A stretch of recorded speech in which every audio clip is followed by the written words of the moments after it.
Shalom saudara-saudara. Sekarang kita akan belajar terakhir tentang waspada akan serangan iblis. Kalau 2 sesi episode yang lalu kita bersama belajar serangan iblis kepada orang Kristen, yaitu terhadap iman kerohanian kita. Lalu berikut adalah terhadap kehidupan kekudusan kita. Sekarang adalah kita akan belajar bagaimana cara kita menghadapinya. Saudaraku, sekali lagi saya katakan kepada saudara, tidak usah kita gentar. Kita punya Tuhan yang hidup. Saya akan bacakan dari 1 Petrus pasal yang kelima ayat 7 dan seterusnya.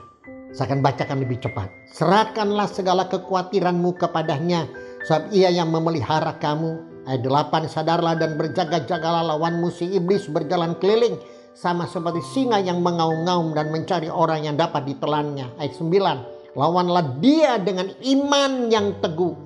Sebab kamu tahu bahwa semua saudara-saudara di seluruh dunia menanggung penderitaan yang sama. Ayat 10, dan Allah sumber segala kasih karunia yang telah memanggil kamu dalam Kristus kepada kemuliaannya yang kekal akan melengkapi, meneguhkan, menguatkan dan mengokohkan kamu sesudah kamu menderita seketika lamanya.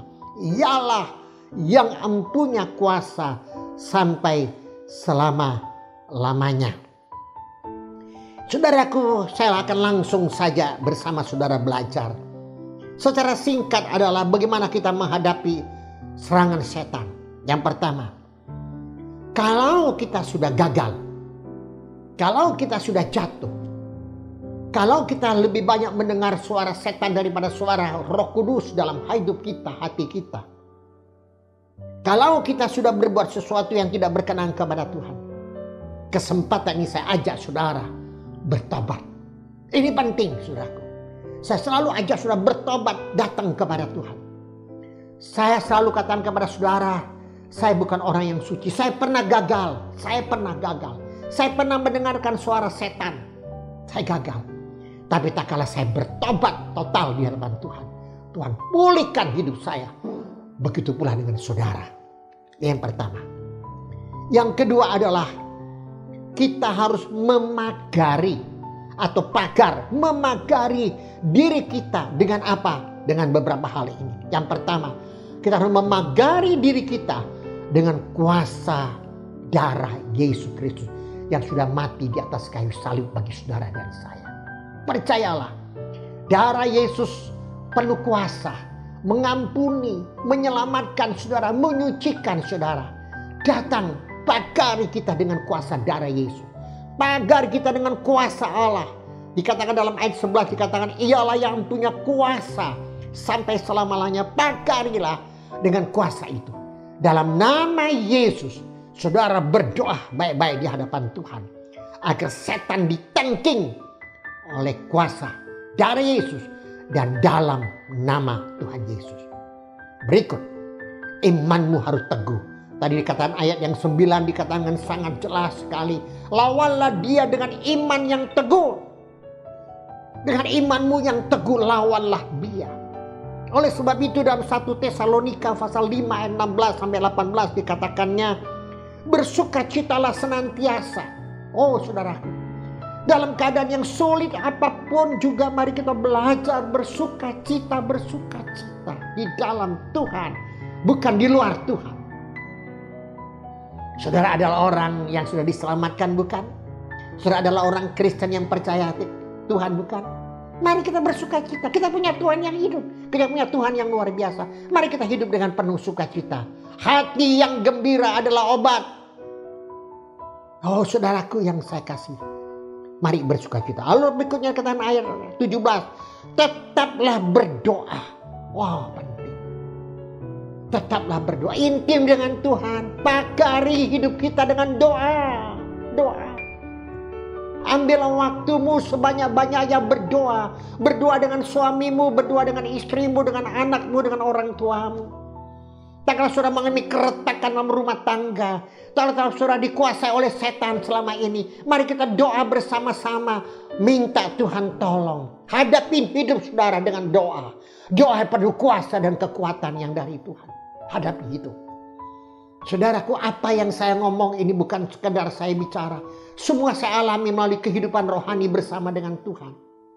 Mari kita datang, doa dan berdoa di hadapan Tuhan. Intim dengan Tuhan. Melekat dengan Tuhan, jadi satu dengan Tuhan. Hidupmu harus seperti itu. Maka iblis akan lari terbiri-biri saudara melihat kita datang berdoa. Tak kala kita makan kita berdoa. Jangan lupa, iblis akan lari terbiri-biri. Tak kala kita mau tidur kita berdoa. Iblis akan lari terbiri-biri. Tak kita bangun pagi kita berdoa. Minta Tuhan tolong hari ini akan hidup penuh dengan kemenangan. Lalu yang berikutnya mengucap syukur dalam segala hal. Sebab itulah yang dikehendaki Allah dalam Kristus Yesus Tuhan kita. Bersyukur. Terima kasih aku punya istri yang baik. Terima kasih aku punya suami yang baik. Terima kasih aku punya anak-anak. Terima kasih untuk diriku yang Tuhan sudah berkati. Terima kasih untuk semua yang ada padaku. Sekalipun mungkin sederhana. Sekalipun mungkin tidak sebaik mereka orang lain. Istri tidak secantik mereka, suami tidak seganteng mereka. Tapi tidak apa-apa, kamu bersyukur kepada Tuhan. Oh saudaraku.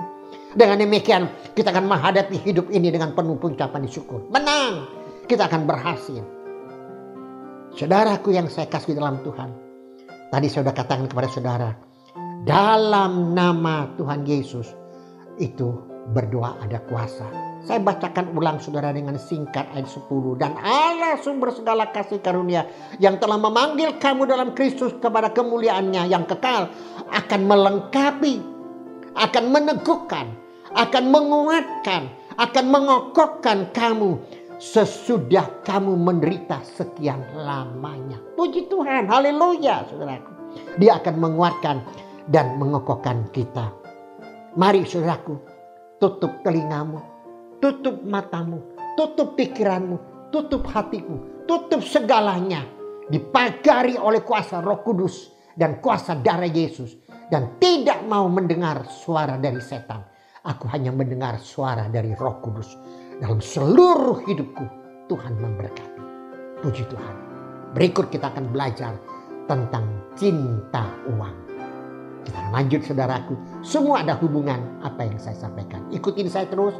Solidio Gloria. Tuhan Yesus memberkati saudara. Amin.